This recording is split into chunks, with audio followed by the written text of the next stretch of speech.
নমস্কার, আমি রুম্পা। রুম্পার হেসেলে তোমাদের সকলকে জানাই স্বাগত। প্রতিদিনের মতন আজও আমি চলে এসেছি নতুন একটি রেসিপি নিয়ে। আজ আমি যে রেসিপিটা শেয়ার করব সেটা হচ্ছে শীতকালেরই একটি সবজি, পেঁয়াজকলি। পেঁয়াজকলি তো আমরা নানান রকমভাবে করে খাই, সেটা আমাদের একঘেয়েমি হয়ে যায়। তাই আমি ভাবলাম একটু নতুন অন্যরকম ভিন্নভাবে যদি রান্নাটা করা যায় তাহলে হয়তো মুখের স্বাদটা পাল্টাবে।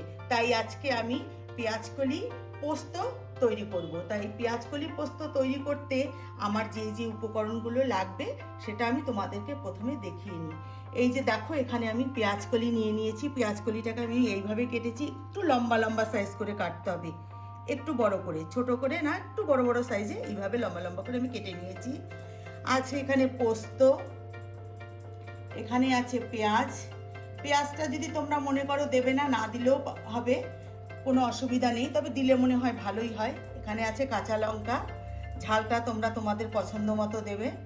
এখানে আছে লবণ, এখানে আছে সামান্য একটু চিনি, আছে সর্ষের তেল, রান্নাটা কিন্তু সর্ষের তেলেই হবে, আছে হলুদ গুঁড়ো, আর ফোড়নের জন্য নিয়েছি কালো জিরে। তোমরা চাইলে পাঁচ ফোড়নও দিতে পারো, তবে পাঁচ ফোড়নের থেকে কালো জিরেটা মনে হয় পোস্তর সঙ্গে বেশি ভালো যায়, তাই আমি এখানে কালো জিরেই নিয়েছি। তা বন্ধুরা, ভিডিওটি প্রথম থেকে শেষ পর্যন্ত দেখার অনুরোধ রইল, মাঝখান থেকে স্কিপ করে চলে যেও না, তাহলে কিন্তু বুঝতে তোমাদের অসুবিধা হবে। তা সবার প্রথমে আমাকে যেটা করতে হবে সেটা হচ্ছে পোস্তটা পিষে নিতে হবে। তার জন্য আমি নিয়ে নিলাম একটা মিক্সিং জার। এখানে আমি পোস্তটা নেব।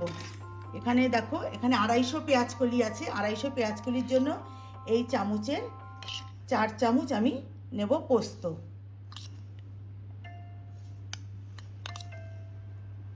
দেখো, 4 চামচ আমি পোস্ত নিয়ে নিলাম। আর এখানে আমি 4টে কাঁচা লঙ্কা দিচ্ছি।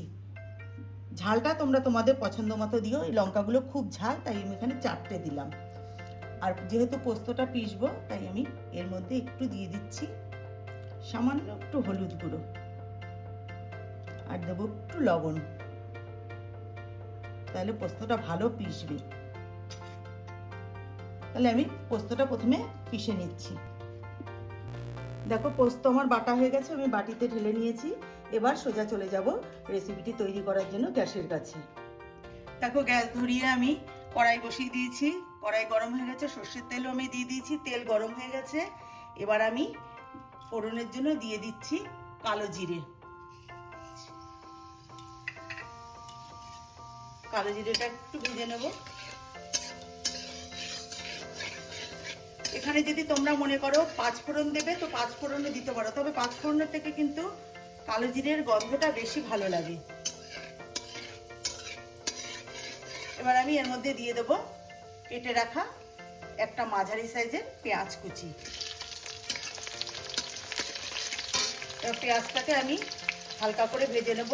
বন্ধুরা, এটা কিন্তু খেতে ভীষণই ভালো হয়। তোমাদেরও যদি তোমরা মনে করো যে পেঁয়াজকলি তোমাদের একঘেয়েমি লাগছে, তাহলে এইভাবে পেঁয়াজকলি পোস্তটা রান্না করে খেয়ে দেখতে পারো, ভীষণ ভালো লাগে। এটা কিন্তু রুটির সঙ্গে বা গরম গরম ভাতের সঙ্গে কিন্তু ভীষণই ভালো লাগে।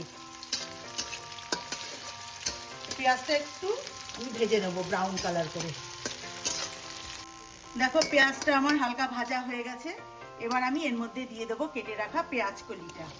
বন্ধুরা, রান্না করতে করতে তোমাদের একটা কথা বলি, আমার ভিডিওটা দেখে যদি তোমাদের ভালো লাগে তাহলে একটা লাইক করে দিও। তোমাদের একটা লাইক কিন্তু আমাকে অনেকটা এগিয়ে নিয়ে যেতে সাহায্য করবে। দেখো, এবার আমি পেঁয়াজকলিটাকে একটু ভেজে নেবো। এর মধ্যে আমি দেবো এবার হলুদ গুঁড়ো। লবণটা আমি এখন দেবো না, পরে দেবো। দিয়ে দিলাম হলুদ গুঁড়ো। এবার আমি পেঁয়াজকলিটা হালকা একটু ভেজে নেব। দেখো, পেঁয়াজকলি আমার ভাজা হয়ে গেছে, এর থেকে বেশি ভাজবো না, তাহলে সবুজ ভাবটা চলে যাবে।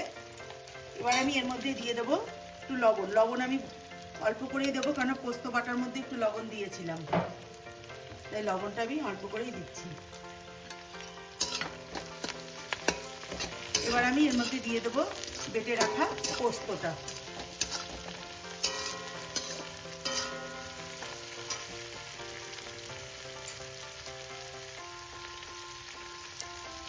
বন্ধুরা, তোমরা খেয়েছো কিনা এই পেঁয়াজকলি পোস্ত আমি জানি না, যদি না খেয়ে থাকো অবশ্যই একবার বাড়িতে কিন্তু বানিয়ে খেয়ে দেখো, ভীষণই ভালো লাগবে। আর আমাকে তারপরে কমেন্টস করে জানাবে তোমাদের কেমন লাগলো, অবশ্যই বানাবে। এবার আমি পোস্তটা একটু ভালো করে কষিয়ে নেব। দেখো পোস্তটা কষানো কিন্তু আমার হয়ে গেছে, পোস্ত বেশি কষাতেও লাগে না।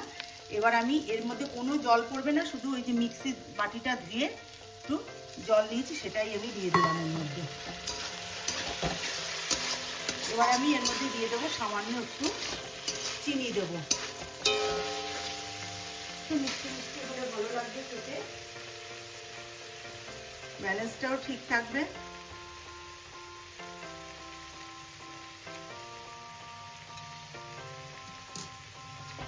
দেখো আমার কিন্তু রান্নাটা হয়ে গেছে প্রায়।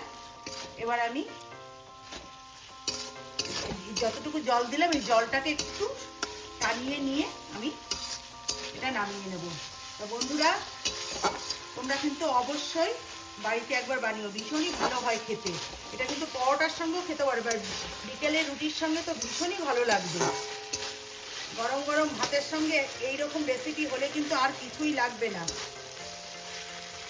আর শীত চলে যাচ্ছে, শীত থাকতে থাকতেই কিন্তু তোমরা এই রেসিপিটা একবার বানিয়ে অবশ্যই খেও। দেখো আমার কিন্তু হয়ে গেছে, এবার আমি গ্যাসটা বন্ধ করে নামিয়ে নিয়ে তোমাদেরকে দেখাচ্ছি। দেখো আমার পেঁয়াজকলি পোস্ত হয়ে গেছে, আমি একটা প্লেটে উঠিয়ে নিয়েছি। তা বন্ধুরা আজকে আমি যেভাবে রান্নাটা করলাম স্টেপ বাই স্টেপ তোমরা কিন্তু বাড়িতে অবশ্যই একবার বানাবে। এটা ঘরে থাকা উপকরণ দিয়ে খুব সহজেই বানিয়ে নেওয়া যায়, আর খেতেও কিন্তু দুর্দান্ত হয়। তো ভাত রুটি পরোটা সব কিছুর সঙ্গেই তোমরা খেতে পারবে, রাতের ডিনারের কিন্তু একটা বেস্ট রেসিপি। তা আজকের আমার এই রেসিপিটা তোমাদের যদি ভালো লাগে অবশ্যই একটা লাইক করে দিও। আর যা আমার চ্যানেলে নতুন বন্ধু হয়ে থাকলে চ্যানেলটিকে সাবস্ক্রাইব করে আমার পাশে থেকো। ফেসবুক থেকে যদি দেখে থাকো তাহলে ফেসবুকের পেজটিকে অবশ্যই ফলো করে নিও। তাহলে বন্ধুরা আজকের মতন ভিডিওটি এখানেই শেষ করছি। ভালো থেকো, সুস্থ থেকো, নমস্কার।